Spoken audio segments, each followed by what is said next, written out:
Hi guys, today I'm going to show you how I paint this atmospheric loose watercolor piece.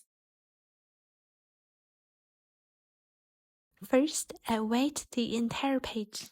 The paper is about half an A4 size, and I add enough water and let it soak into the paper. Then I start dropping in color. The paint is very watery and I'm not trying to smooth or blend anything at this point. I just place the colors here and there like this.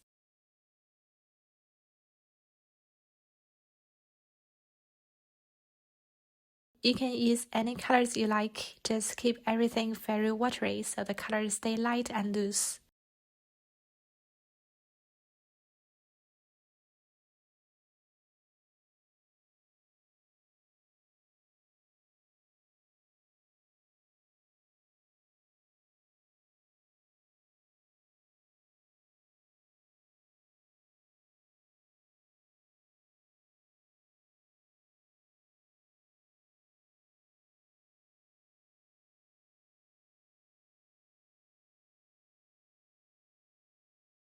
After that, I load some white ink on a brush to dab the paper and create roundish patches.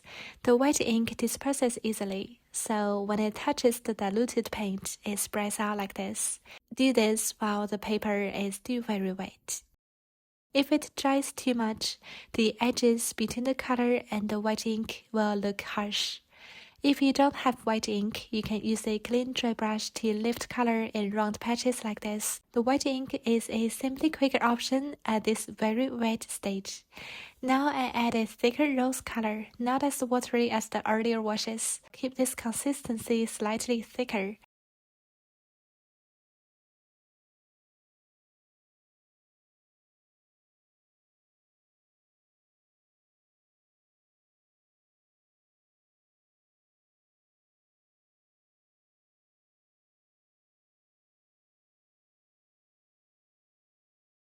I add some thick rose of ultramarine again.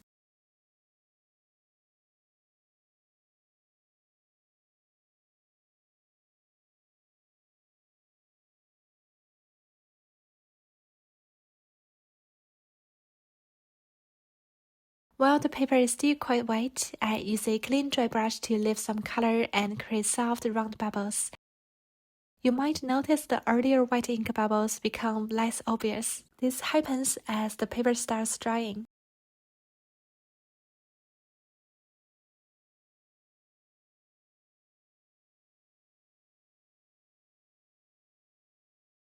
Next, I switch to a thinner brush and load it with a thicker rose of ultramarine. This brush shouldn't carry too much water. Try to keep the water level on the paper and the brush balanced. If you're unsure, practice on scrap paper until you get a feel for how much water gives you the spreading you want.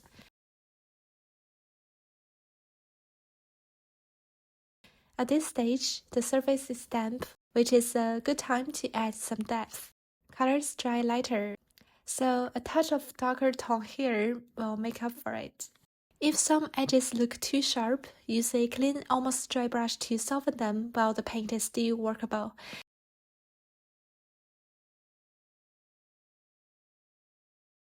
You can also lift the bubble shape again, especially over the dark areas.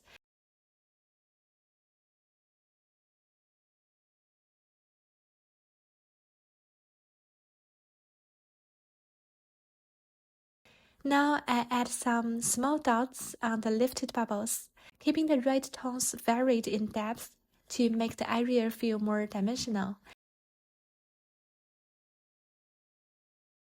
At this point, the paper is almost dry, but the paper is still holding some moisture inside. I switch to a thin brush and use very thick and dark red or purple.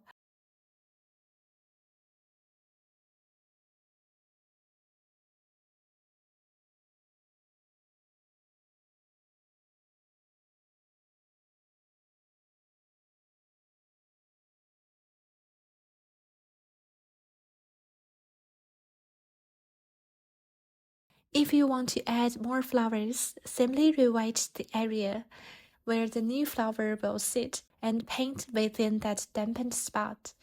When adding a new flower, load your brush with more intense color and paint it in one go. Reworking the same area repetitively can make it muddy.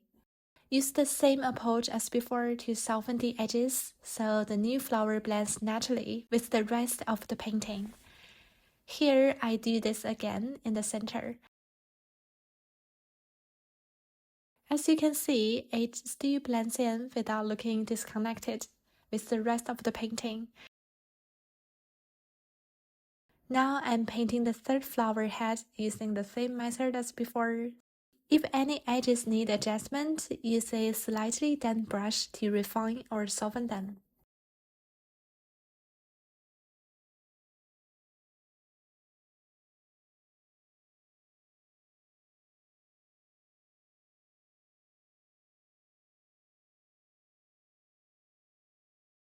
Lastly, I add some decorative dots.